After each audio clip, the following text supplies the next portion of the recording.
শ্রী গুরু জয়, শ্রী গুরু জয়, শ্রী গুরু জয়।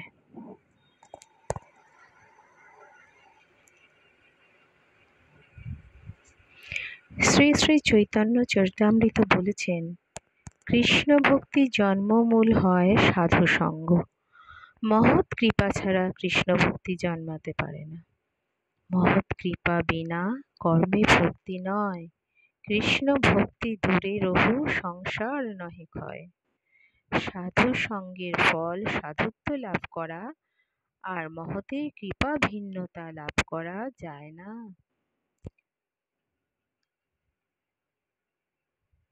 শ্রীল সুখদেব গোস্বামী চরণ একদিকে সাধু গুণসম্পন্ন ব্যক্তিত্ব, আর তারই কৃপাতে মহৎ গুণসম্পন্ন হলেন শ্রী পরীক্ষিত মহারাজ।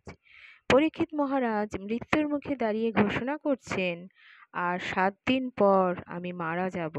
শুনে শ্রীল সুখদেব গোস্বামী বলছেন, পরীক্ষিত, তোমাকে কেউ মারতে পারবে না।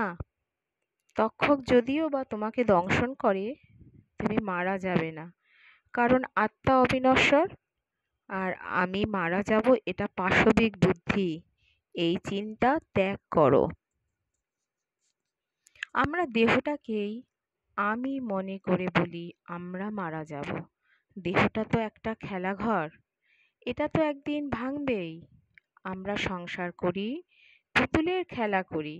একটা পুতুল ভাঙে, আমরা হাউ হাউ করে কাঁদি, আর আরেকটা পুতুল নিয়ে খেলা করি। আত্মীয় কেউ মারা গেলে আবার কাঁদি। তখন সাধু হাসেন।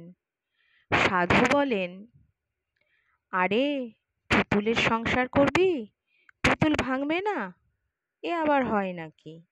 সাধু যখন হাসে, আমরা তখন বলি, সাধু তুমি কি বুঝবে, সংসার তো করনি।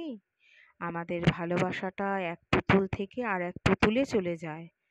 ভালোবাসা বলছে, আমাকে তুমি গৌর গোবিন্দ ভালোবাসো না দিয়ে কিনে একটা পুতুল দিচ্ছ, এটা অন্যায়।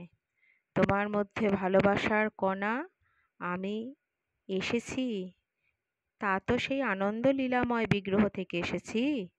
পুতুলের মধ্যে সেই ভালোবাসা দিয়ে আমায় কেন গোবিন্দ চরণ বিচ্যুত করছো?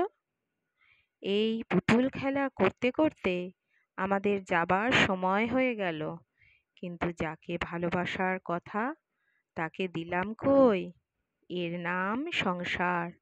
যখন তার কাছে গেলাম, দেখলাম হাত শূন্য।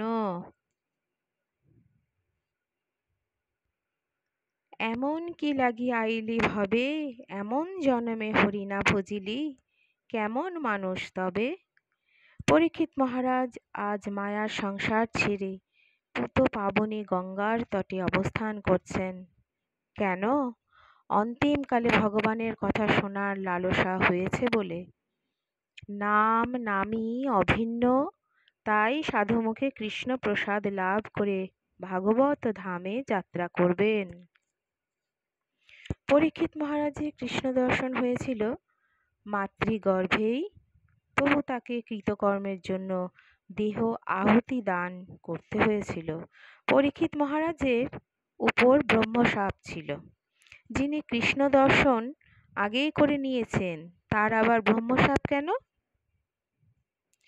মহাজন বলছেন, এটা ব্রহ্মশাপ নয়, এটা ভগবানের অনুগ্রহ। খেলাঘরের একটা পুতুল ভেঙে যায়, এটা তার অনুগ্রহ। অন্য কোনো লালসা ভালোবাসা থাকলে তো গোবিন্দের চরণ আশা করা যায় না। সব আশা যায়, তবেই তো গোবিন্দ চরণে আশা স্ফুরিত হয়। প্রভু কহে সনাতন, কৃষ্ণ যে রতন ধন, অনেক যে দুঃখেতে মিলায়। দেহ গেহ পুত্র দ্বার, বিষয় বাসনার সর্ব আশা যদিতে হয়।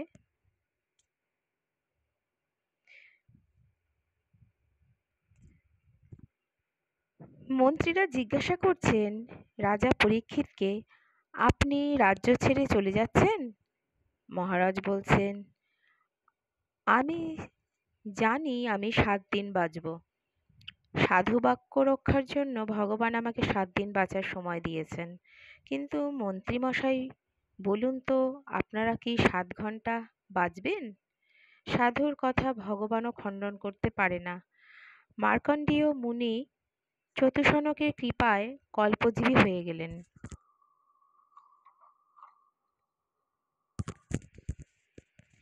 একদিন পার্বতী ও শিব দুইজনে একত্রে সাধু সেবা করতে এলেন। দেখা গেল মার্কণ্ডেয় মুনির সাথে। মুনি বললেন, আমাকে কি সেবা করবেন? আমি কোনো সেবা প্রত্যাশা করি না, বরং যদি পারেন একটা বর দিতে পারেন। কি বর চাইলেন? যেন কৃষ্ণচরণ থেকে কখনো বিরত না হই। অন্ধকার সংসার কুয়োতে পড়ে গেছি আমরা, তাই একদিন গুরুরূপ ধরি আমাদের উদ্ধারকর্তা। তাই আমরাও গোবিন্দ চরণে প্রার্থনা নিবেদন করি। হে গোবিন্দ, গুরুরূপ ভক্তি ও বিশ্বাস রজ্জুকে অবলম্বন করে যেন গোবিন্দ চরণ লাভ করতে পারি। জয়তু শ্রী গুরু জয়, শ্রী গুরু জয়, শ্রী গুরু জয়, শ্রী শ্রী গুরু মহারাজের জয়।